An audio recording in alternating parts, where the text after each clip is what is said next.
As I've said here before, we really do appreciate how difficult this is. Also, I want to remind you that whatever your situation is, whether you're trying to manage new working arrangements, if you're a parent at home with your children, or if you're cocooning, you can check in with gov.ie/together or search #InThisTogether on social media for tips, advice and help on minding your mental well-being, keeping active and staying connected. As I've confirmed previously, the normal activity of the health service is continuing insofar as is possible at this time. We have seen an increase in the number of people attending appointments, but again, I want to reiterate that it's vital to still attend the hospitals as you're being directed and to call emergency services in the event of incidents such as a heart attack or stroke. The HSE have a regularly updated list on their website of every hospital and any disruptions or changes they have had to make to normal operations in light of COVID-19, such as visitor restrictions and outpatient appointments. Unless you've been told otherwise, normal services for patients are still available in hospitals. On the business side, over 50,400 employers are now registered with Revenue for the Temporary Wage Subsidy Scheme. The cumulative value of payments made to employers under the scheme is €652 million. Almost 400,000 employees have now received at least one payment under the scheme. This does not include additional employees who may receive a subsidy as a result of payments generated today. Today, Revenue has generated further payments to employers under the scheme of €52.2 million. These payments will be in the bank accounts of the majority of employers tomorrow. On the Community Fora, on Monday and Tuesday, the Community Call Fora received approximately 2,100 calls nationally, and they made 600 follow-up calls to people who have contacted them. Nationally, since the end of March, the Community Call Fora have received over 25,000 calls and have made over 11,000 follow-up calls. Again, we encourage anybody who needs a little bit of help, who knows someone who needs help, or who wants to volunteer to give help, to contact your local fora.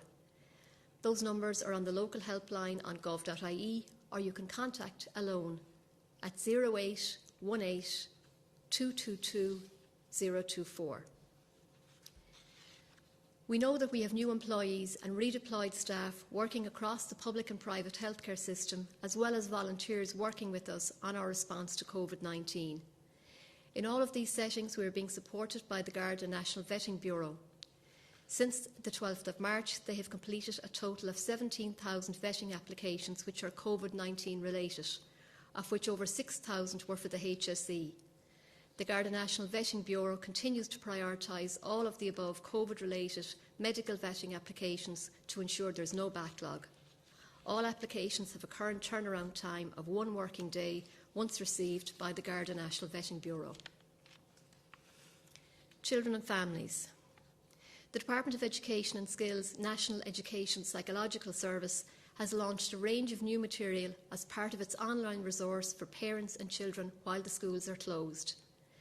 Guidance for young people on how to stay active and connected, stay responsible and informed, and stay positive and calm has been produced through a series of animations that will be distributed to schools and on social media.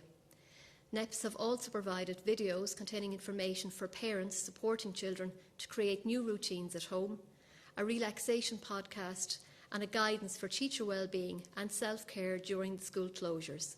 For further detail, please go to gov.ie.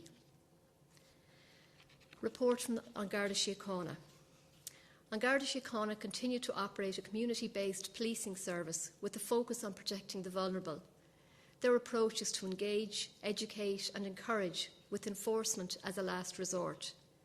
There have been interactions with hundreds of thousands of people, with the vast majority adhering to the public health guidelines. Enforcement powers under new regulations introduced during this crisis have been used on 76 occasions between the 8th of April and the 25th of April. All of these matters are referred to the Director of Public Prosecutions for independent decision on prosecution, and a number have already appeared before the courts. An Garda Síochána continue to use other relevant criminal legislative powers when that's more appropriate. It's important to acknowledge that the majority of people are complying with the regulations. We had asked Dublin Bus for some additional information on their numbers. So the numbers for Tuesday, the 28th of April, were 57,858, and Monday's figure was similar at around 57,700. Tuesday's figure represents a 3.5% increase on the three-week average of 55,800. It's important to note that strict social distancing provisions are in place on Dublin Bus. Data produced from the Amórach survey of 1,250 people conducted on Monday reveals that 89% of people are staying at home rather than going out. 94% of people are washing their hands more often than they used to. 90% of people are socially distancing in queues. And 78% of people are coughing into their elbow, a new behaviour that the public has adopted since COVID-19. Illegal dumping. Illegal dumping by a minority is having a negative effect on many local communities. Now more than ever, we need to protect our communities and manage our waste responsibly. Household waste services are operating normally. While enforcement in this area is primarily a matter for local authorities, the continued support of government funding facilitates a wider approach in tackling the issue. This includes a launch of a national radio campaign to raise awareness on the issue of dumping and to provide guidance on where to go for information on managing your household waste. And that campaign will be starting today on regional stations and national stations from next week. If you want more information now on managing your waste, go to mywaste.ie. Direct provision. We understand there are particular concerns around looking after people who are living in direct provision during the COVID-19 pandemic. We want to assure you that the Government and the HSE are working closely together to support the health and welfare of asylum seekers and refugees availing of the State's accommodation services. The Department and the HSE are following the Health Protection Surveillance Centre COVID-19 guidance for homeless and other vulnerable group settings, including direct provision settings.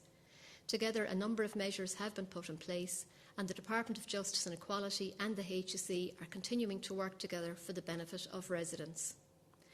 Finally, just to say that at 3 o'clock, Minister Humphreys and colleagues will talk to you about a range of the research being done by institutions and agencies on a cross-government basis, all coming together and working in response to COVID-19.